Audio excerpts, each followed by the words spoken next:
আসসালামু আলাইকুম এভরিওয়ান।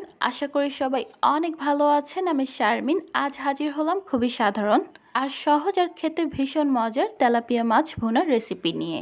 আশা করছি আমার আজকের রেসিপিটি আপনাদের ভালো লাগবে। তেলাপিয়া মাছ ভুনা করার জন্য এখানে আমি ৫ টুকরো তেলাপিয়া মাছ নিয়েছি। আমি শুধু মাছের অংশগুলো এখানে নিয়েছি। আপনারা চাইলে মাছের মাথা ও লেজের অংশগুলো এখানে নিয়ে নিতে পারেন।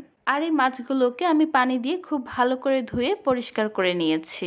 এবার এই মাছগুলোতে আমি দিয়ে দিচ্ছি 1/2 চা চামচ পরিমাণ হলুদ গুঁড়া, 1/2 চা চামচ পরিমাণ দিয়ে দিচ্ছি লাল মরিচের গুঁড়া, আর সাথে দিয়ে দিচ্ছি স্বাদমতো লবণ। এখন এই মশলাগুলোকে আমি খুব ভালো করে মাছের গায়ে লাগিয়ে নিব।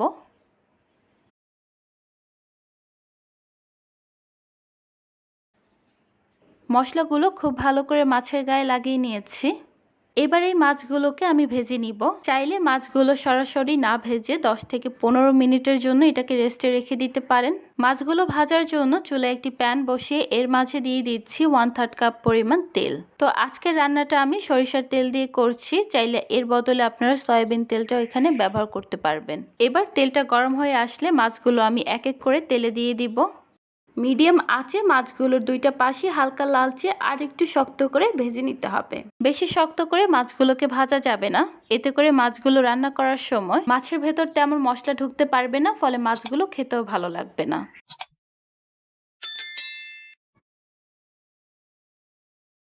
মাছগুলো ভাজা হয়ে গিয়েছে, এখন মাছগুলো আমি তুলে নিচ্ছি। মাছগুলো তুলে নিয়ে এবার এই একই তেলের মাঝে আমি দিয়ে দিচ্ছি 1/2 কাপ পরিমাণ পেঁয়াজ কুচি। এবার এই পেঁয়াজগুলোকে আমি হালকা একটু লালচে করে ভেজে নিব। পেঁয়াজগুলো হালকা একটু লালচে হয়ে আসলে এবার এর মাঝে আমি দিয়ে দিচ্ছি 2 টেবিল চামচ পরিমাণ পেঁয়াজ বাটা, 1 চা চামচ পরিমাণ দিয়ে দিচ্ছি আদা রসুন বাটা, জিরা বাটা দিয়ে দিচ্ছি 1 চা চামচ পরিমাণ। এখানে আমি বাটা জিরাটা ব্যবহার করেছি, চাইলে জিরা গুঁড়াটাও এখানে ব্যবহার করতে পারবেন, তবে জিরাটা বেটে দিলে ঘ্রাণটা খুব সুন্দর আসে। আর দিয়ে দিয়েছি একটা মিডিয়াম সাইজের টমেটো কুচি। এবারে সব কিছুকে আমি ভালো করে নেড়েচেড়ে কিছুক্ষণ ভেজে নিব, এতে করে বাটা মশলাগুলোর কাঁচা গন্ধটা চলে যাবে।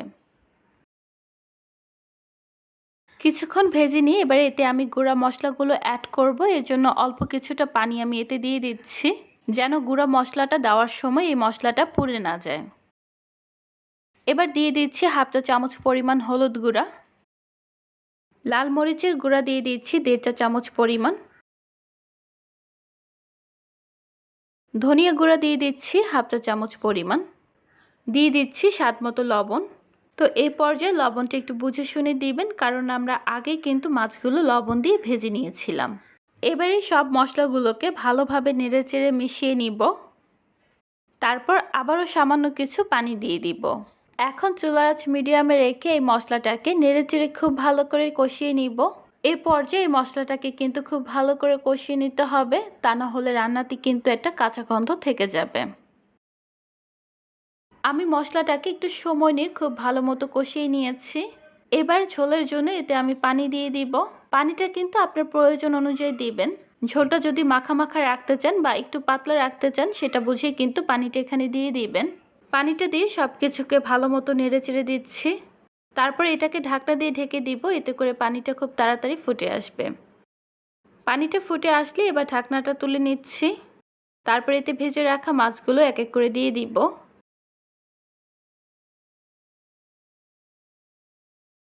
সব মাছগুলো দেওয়া হয়ে গেলে এবার চুলার আঁচ মিডিয়ামের থেকে একটু কম রেখে এটাকে ঢাকনা দিয়ে ঢেকে রান্না করে নিব প্রায় 5 মিনিটের মতো।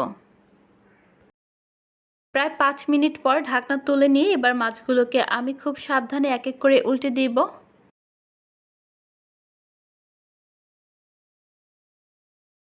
মাছগুলো উল্টে দিয়ে এটাকে আবারও ঢাকনা দিয়ে ঢেকে আরও 5 মিনিটের জন্য রান্না করে নিব।